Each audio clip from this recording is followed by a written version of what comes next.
शरीर से ज्यादा किस पे ध्यान दिया जाना चाहिए? मन पे।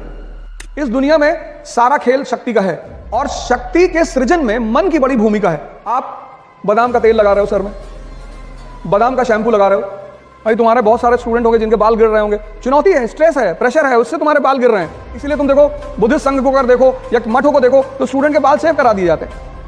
उसकी वजह यही कि जब तुम जलोगे तपोगे तो इस पे असर पड़ेगा, मन नहीं लगता होगा, गुस्सा आता होगा, चिड़चिड़ापन पैदा हो रहा होगा, ये सब चीजें शुरू हो चुकी होंगी। मैं सब लोगों से हाथ जोड़कर अपील कर रहा हूं, जोड़ लिया।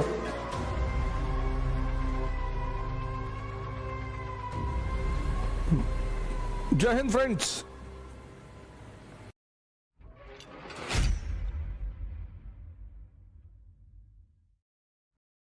एक चीज मैं बार बार रिपीट करता हूं, इस दुनिया में सारा खेल शक्ति का है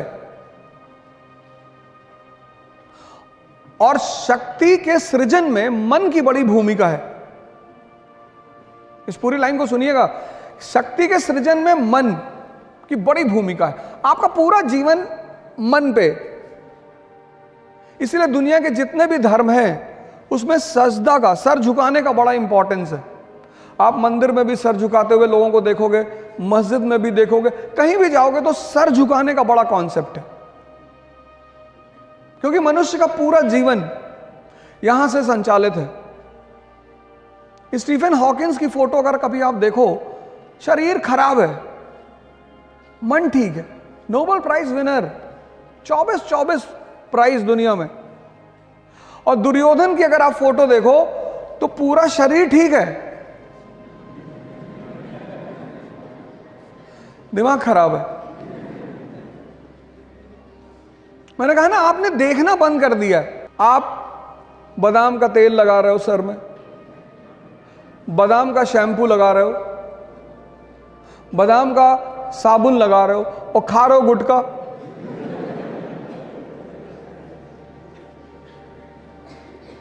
आप सोच के देखो, आप बस सोचो कि आप 21 साल के नवयुवक हैं, इतने अच्छे कॉलेज में पढ़ रहे हैं, आप स्कूल जा रहे हैं, पढ़ने जा रहे हैं, और आप सोचिए कि उन पैकेटों पे, उनकी हिम्मत देखिए, उन पैकेटों पे उन्होंने फोटो बना दी है कैंसर के पेशेंट की। आप उनकी ताकत देखिए कि आपको वो कितना मूर्ख समझते हैं। ये मरा हुआ दिमाग है तुम्हारा। आज अगर आप, तो मुझे नहीं लगता आप में से कोई खाता होगा, लेकिन मान लीजिए अगर कोई खाता हो तो आज आप 1 मिनट उस पैकेट को देखिएगा जहां वो फोटो बना है। बस आप गौर से एक बार उसे देखिएगा।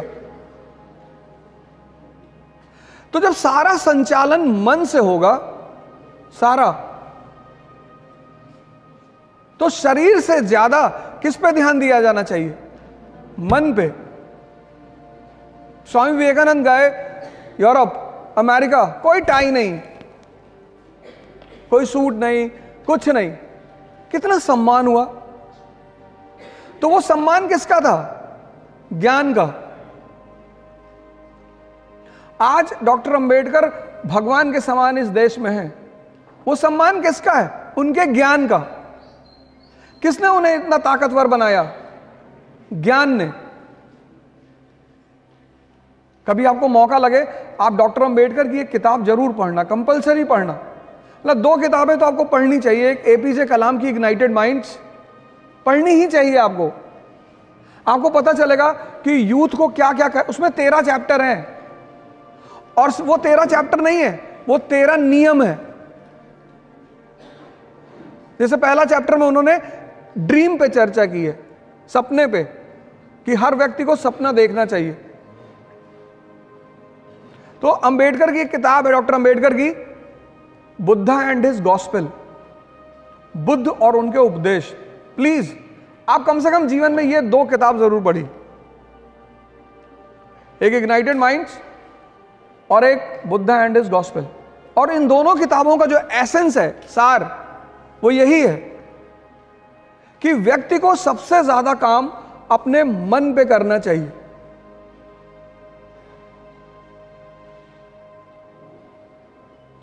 पांच साल से 15 साल तक आपके सामने कोई चुनौती नहीं थी। आप देखो घर में कभी कभी डेथ हो जाती है और सारे रिश्तेदार आ जाते हैं और उनके बच्चे आ जाते हैं, तो वो बच्चे खेलते हैं वहां आपस में, उन्हें नहीं पता होता कि क्या हो गया। मतलब किसी की डेड बॉडी घर में पड़ी और बच्चे खेल रहे हैं। 15 साल के बाद आपके जीवन में, हमारे जीवन में एक चीज शुरू होती है, उस चीज का नाम है चुनौती, चैलेंज।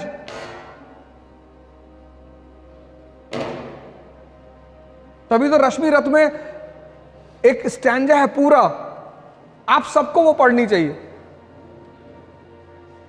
आप राजा बनना चाहते हैं, आप कुछ बड़ा करना चाहते हैं दुनिया में, तो रश्मि रथ की वो लाइनें इतनी कीमती हैं।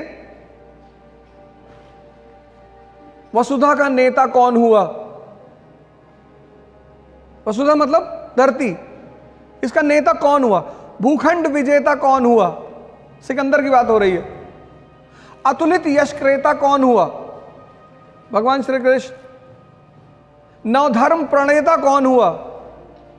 भगवान बुद्ध। अब सोचिए, कवि खुद सवाल कर रहा है, वसुधा का नेता कौन हुआ? Question mark. भूखंड विजेता कौन हुआ? Question mark. अतुलित यश क्रेता कौन हुआ? Question mark. नवधर्म प्रणेता? Question mark. कवि क्वेश्चन कर रहा है, जो आपका क्वेश्चन है उसको वो कर रहा है। जिसने ना कभी आराम किया, विघ्नों में रहकर काम किया। विघ्न मतलब चैलेंज, जिससे आप भाग रहे हो। और आप भाग क्यों रहे हो? क्योंकि आपने मन को अपने जीवन से बाहर, आप उसको साइडलाइन करते हो। इस देश में ध्यान वो लोग करते हैं ज्यादातर जो बीमार हैं। मैं बाबा रामदेव के यहां गया था, तो वहां ज्यादातर वो लोग हैं जिनको डायबिटीज है, शुगर है, बीपी है। ये रोगियों के लिए नहीं है, ये युवाओं के लिए है।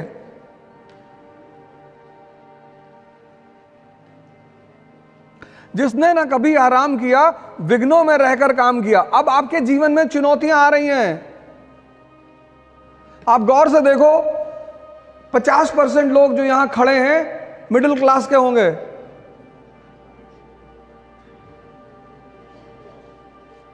अगर बहनें हैं घर में तो उनका विवाह करना है, आपको नौकरी लेनी है। अब आप गौर करो, एक बहुत भयंकर चीज आपके जीवन में आनी शुरू हो चुकी है, चुनौती। जिसने ना कभी आराम किया, विघ्नों में रहकर काम किया। जीवन में विघ्न जब आते हैं, सोते से हमें जगाते हैं। कैसे? मन को मरोड़ते हैं पल पल। आप देखो कितने परेशान रहते होंगे, अनरेस्ट में रहते होगे, मन नहीं लगता होगा, गुस्सा आता होगा, चिड़चिड़ापन पैदा हो रहा होगा। ये सब चीजें शुरू हो चुकी होंगी। अगर आप अपने जीवन को इंट्रोस्पेक्ट अभी करो, ये वही दौर है आपका, सब इससे गुजरते हैं। मन को मरोड़ते हैं पल पल। आप सोचो, जब आप 4-5 लोग रहते हो तो आप रिलैक्स रहते हो। जैसे आप अकेले होते होगे, आपको बेचैनी शुरू हो जाती होगी।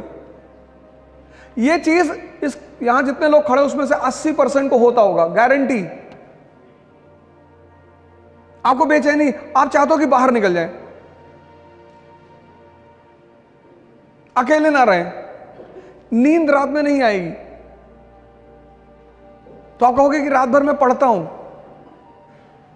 जब पलटते पलटते थक जाते होगे, तब सुबह नींद आती होगी।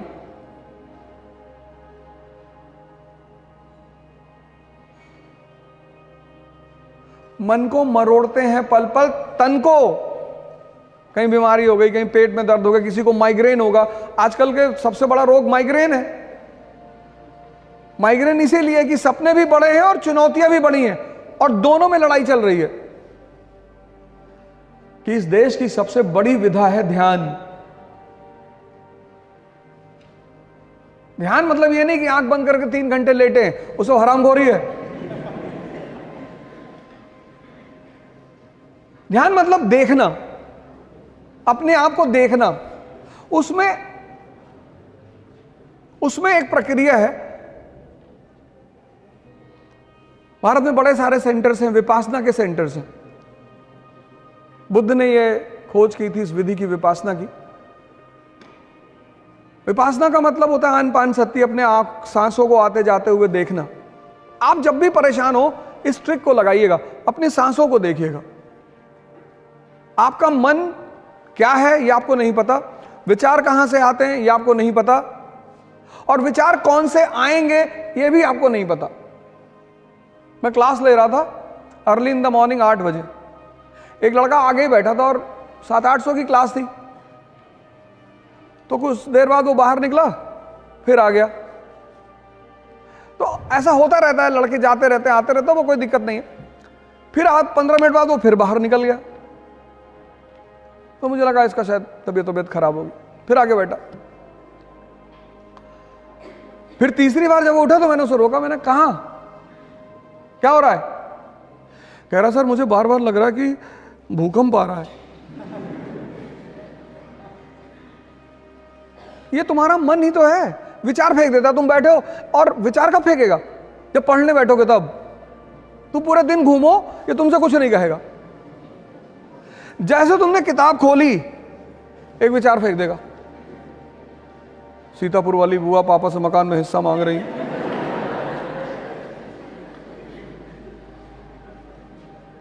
आपने कभी गौर किया इन बातों पे?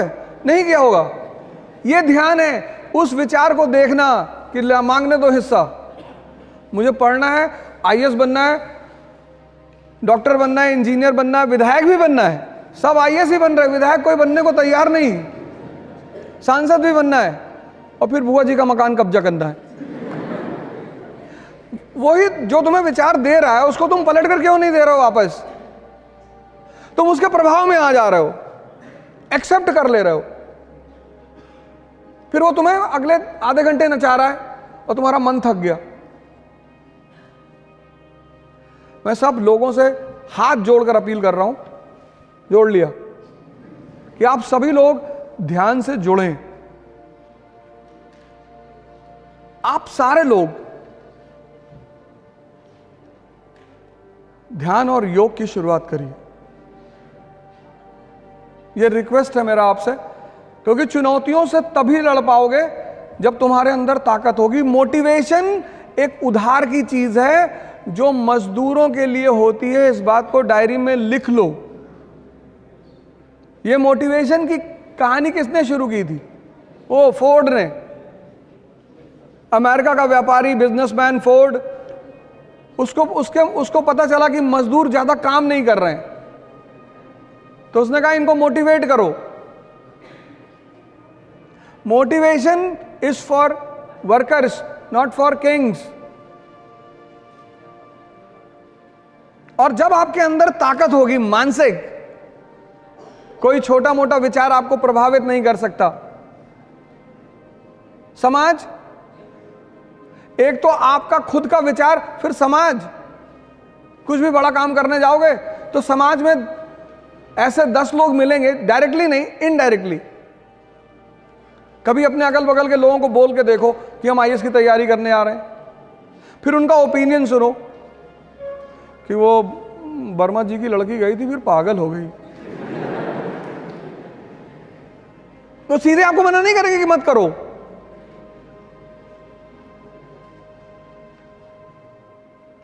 अब अगर आप सोचो कि जिस समाज में आप रहते हो, और ये सबके साथ होता है, ऐसा नहीं आपके साथ हो रहा है या आपके साथ होगा, सबके साथ।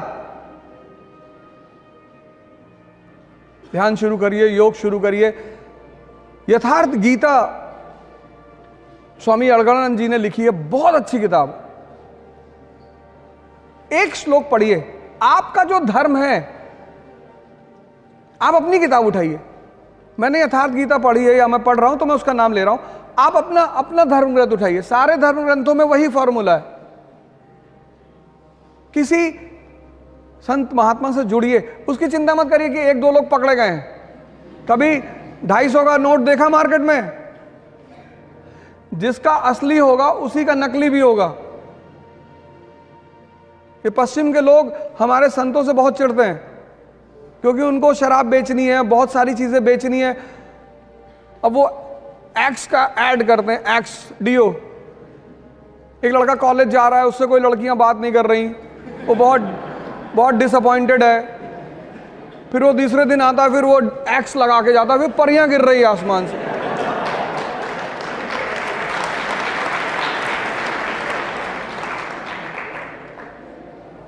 अरे भैया तुम स्कूल आए हो, किसी की बुलेट उठा लो ऐसे हाथ में। शक्ति, उनको पता है कि जितना मरा हुआ दिमाग होगा उतना अपने प्रोडक्ट को बेचा जा सकता है।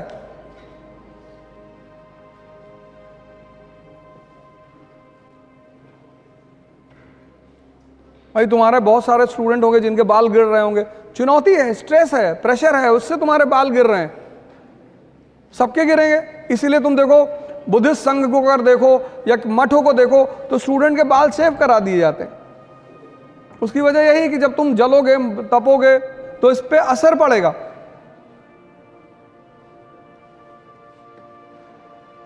हमसे एक बार एक लड़के ने सेमिनार के बाद पूछा कि आपके नहीं गिरे? मैंने कहा वीव कराए। अच्छा, नहीं असली है। यथार्थ गीता जो भी पढ़ना चाहें, और फ्री में आप उसकी साइट पे जाओ, फ्री में, आपको पैसा भी नहीं देना। आप यथार्थ गीता पे साइट डालो गूगल पे, उसकी साइट आएगी, फ्री में आपको भिजवाएंगे, वो फ्री में, कोई पैसा नहीं। आप हिंदी में चाहो हिंदी में मंगवा लो, आप इंग्लिश में चाहो इंग्लिश में मंगवा लो, फ्री। यथार्थ गीता, बस आप सिर्फ गूगल पे टाइप करो यथार्थ गीता, उसकी पूरी साइट आ जाएगी, यथार्थगीता.co.in करके आ जाएगी। फ्री होम डिलीवरी है, कोई पैसा नहीं लेंगे आपसे वो।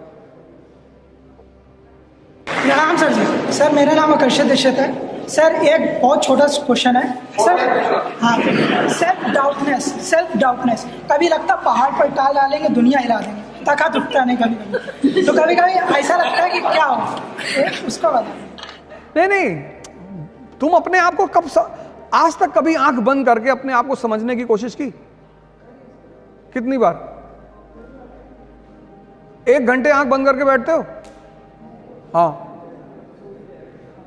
मैंने सुन इस बात को, बहुत अच्छी बात है। कहता कभी कभी मन होता है कि पहाड़ उठा लेंगे, और कभी कभी पत्थर नहीं उठता हाथ से।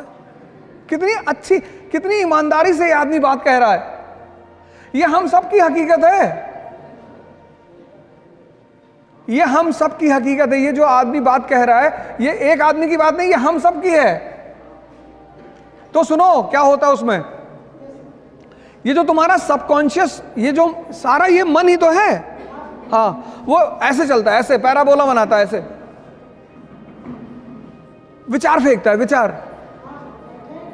बस बस बस बस, इसको पकड़ लो। कबीर ने कहा कि जो व्यक्ति अपने मन को अपना गुलाम बना लेगा, बस वही इस दुनिया पे राज करेगा। क्योंकि जैसे तुम्हें 4 बजे उठना है, अब तुम्हारी नींद खुली 4 बजे, अब इसने तुमसे क्या कहा कि 5 मिनट और।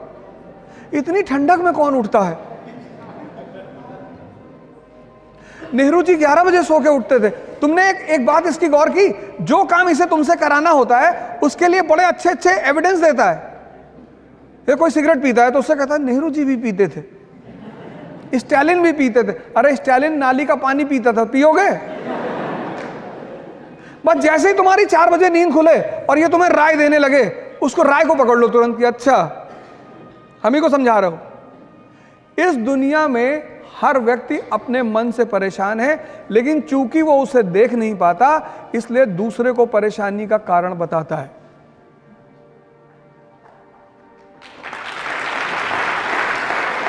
इसलिए सारे धर्मों में आंख बंद करके पूजा करने का प्रावधान है, किसी में खोल कर नहीं है। क्योंकि जब तुम आंख खोलते हो तो तुम्हें दुनिया दिखाई पड़ती, लेकिन जब बंद करते हो तो तुम दिखाई पड़ते हो। तो अगर तुम 4 बजे उठ सकते हो, अगर तुम अपने आप को डिसिप्लिन कर सकते हो, मतलब तुम ताकतवर आदमी हो। हाँ सर, हटा देंगे सर। बस धीरे धीरे करो, 1 साल लगेगा। 14 साल में भगवान राम भगवान बने थे, मतलब भगवान बनने की विधि 14 साल है, 14 साल करना पड़ेगा। 1 साल में IAS, तो जितना साल बढ़ा 20 साल कर लोगे तो पता नहीं ब्रह्मांडी तुम्हारे कब्जे में रहेगा। जय हिंद फ्रेंड्स। इकरा इंटरव्यू गाइडेंस का प्रोग्राम करने जा रही है। अब इस गाइडेंस प्रोग्राम में तो पर्सनालिटी को लेकर आपकी मुलाकात हमसे होगी। मॉक इंटरव्यूज में आपको सीनियर ऑफिसर्स मिलेंगे, रिटायर्ड ऑफिसर्स मिलेंगे, सीनियर फैकल्टीज मिलेंगी, और इंटरेक्शन में आपको मिलेंगे सर्विंग ऑफिसर्स। पुणे में इसकी पहली डेट है 28 दिसंबर 2022। मैं आपको पुणे में मिलूंगा 28 दिसंबर को। दिल्ली में 22 and 29 January JP Siddharth hotel Delhi. फिर दूसरा सेशन होगा 12th and 19th February 2023 JP Siddharth, वो पूसा रोड पे होटल है जेपी सिद्धार्थ। इसके लिए आपको एक छोटी सी फॉर्मल प्रक्रिया करनी पड़ेगी। जो भी लोग पुणे में मिलना चाहते हैं, दिल्ली में मिलना चाहते हैं, वो सारे लोग ऑनलाइन रजिस्टर करा लें और ये पूरा प्रोग्राम फ्री है। लेकिन आपको प्रोग्राम में आने से पहले रजिस्ट्रेशन कराना पड़ेगा इकरा की ऑफिशियल वेबसाइट पे। एक बार फिर से आपको congratulations, best of luck, thank you, जय हिंद।